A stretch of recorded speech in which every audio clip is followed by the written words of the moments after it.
وہ اناؤنس کرتا ہے۔ اگر ہم حلقہ بندیوں کی بات کریں تو قانون میں یہ چیز موجود ہے کہ اگر حلقہ بندیاں پہلے بھی ہو چکی ہیں تو اس معاملے پر بھی الیکشن کمیشن کے ساتھ مشاورت کے ساتھ ہی یہ فیصلہ جو ہے وہ کیا جا سکتا ہے، لیکن ایز اے انڈیویجول پرسن جس طرح سے صدر پاکستان جو ہے ان کے پاس یہ اختیار اس طرح سے نہیں ہے کہ وہ الیکشن کی کوئی ڈیٹ جو ہے وہ اناؤنس کر سکے۔ اس میں تو کوئی دوسری رائے نہیں ہے، جیسے کہ سب پارٹیز کا بھی یہی کہنا ہے کہ ہم تو خود چاہتے ہیں کہ الیکشن جو ہے وہ 90 روز کے اندر ہو جائے، پاکستان پیپلز پارٹی کا بھی یہی مطالبہ ہے، اور نون لیگ بھی ہمیں یہی کہتی ہوئی نظر آتی ہے کہ الیکشن کمیشن اس کی ڈیٹ اناؤنس کرنی ہے، کیونکہ قانونی طور پر الیکشن کمیشن ہی الیکشن کی ڈیٹ جو ہے وہ اناؤنس کرے گا، لیکن بار بار بات ہو رہی ہے نئی حلقہ بندیوں کی، اس کے مطابق جو ہے وہ الیکشن کی ڈیٹ جو ہے وہ اناؤنس ہوگی۔ لیکن صدر صاحب نے جو بات کی ہے یہ خام خواہ کی ایک کنٹروورسی کریٹ کر دیتے ہیں، کیونکہ چند دنوں سے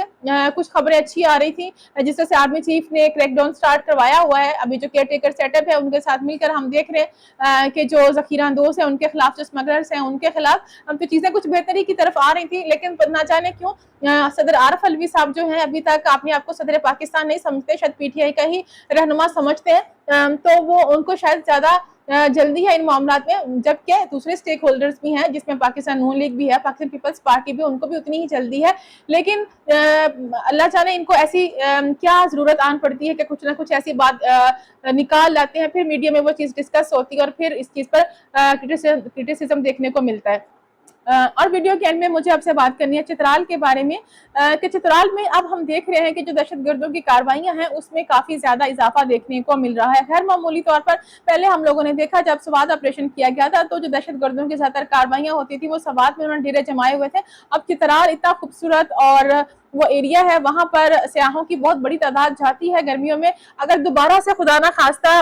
یہ اسی طرح سے دہشت گردوں کی کاروائیاں شروع ہو جاتی ہیں تو یقیناً پاکستان کا جو امیج ہے بین الاقوامی سطح پر پھر وہ ڈیمیج ہوگا، پھر وہاں پہ یہ ہماری انڈسٹری جو ٹورزم انڈسٹری ہے یہ متاثر ہوگی، اور جب ہم یہ تاثر اس میں سے جائے گا کہ پاکستان کے جو حالات ہیں وہ سازگار نہیں ہے، تو جب ہم فورن انویسٹمنٹ لانے کی بات کرتے ہیں تو یقیناً ہمارا یہ پلان جو ہے اس کو بھی ڈیمیج ہوگا۔ اس میں کوئی دوسری رائے نہیں ہے کہ پاکستان کو ترقی کرتا دیکھ کر باہر کے جو عناصر ہیں وہ تو ہیں ہی، لیکن بدقسمتی سے ہمارے اندر بھی کچھ ایسے لوگ ہیں، دیکھنے کو تو وہ اپنے ہیں لیکن شاید وہ ان کے ہاتھوں استعمال ہوتے ہیں اپنے ذاتی فائدے کے لیے، اور پاکستان کو نقصان پہنچانے کی کوشش کرتے ہیں، پاکستان کے امیج کو نقصان پہنچانے کی کوشش کرتے ہیں۔ بہرحال پاکستان کی جو فورسز ہیں وہ ان کا بھرپور مقابلہ کر رہی ہیں، اور کل بھی چترال میں جو آپریشن کیا گیا دہشت گرد جس میں مارے گئے اس میں بھی دہشت گردوں کی ہلاکت سامنے آئی ہے،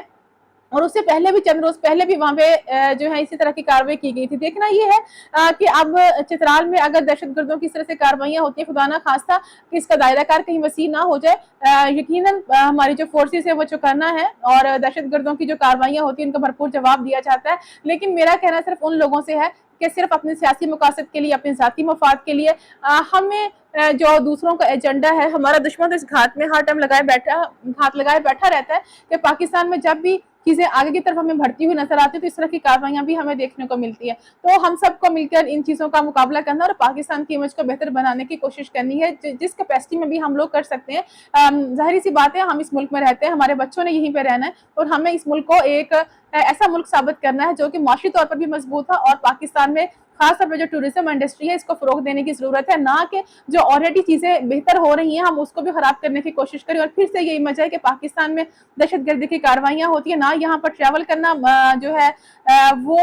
سیف ہے، نہ یہاں پر انویسٹمنٹ کرنا سیف ہے، نہ یہاں پر کوئی بزنس کرنا، نہ یہاں پر آنا سیف ہے۔ تو افغانستان جیسا ملک بھی اب اپنے جو لوگ ہیں ان کو یہ اعلامیہ جاری کرتا ہے کہ جی وہاں پر پاکستان کا سفر نہ کیا جائے،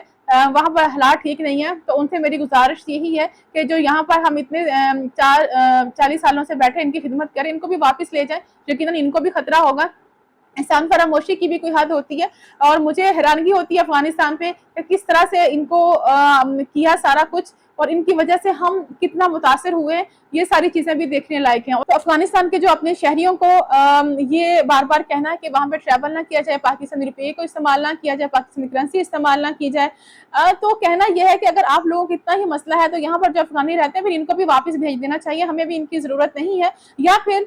ان کو بھی اس طرح سے استعمال کیا جائے کہ ان سے بھی اسی طرح سے ٹیکس وصول کیا جائے تاکہ پاکستان کی اکانومی میں ان کا کوئی نہ کوئی کنٹریبیوشن تو ہو سکے۔ بہرحال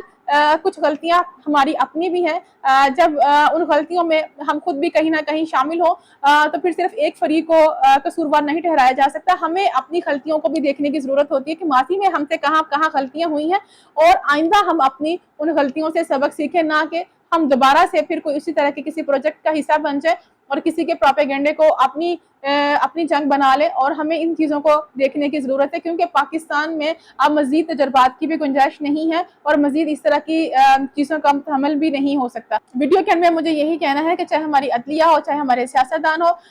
چاہے ہمارے پارلیمنٹ ہو، ایسے فیصلے کریں جس سے پاکستان کو فائدہ. پاپولر فیصلے کرنے کی بجائے ایسے فیصلے کریں جو کہ پاکستان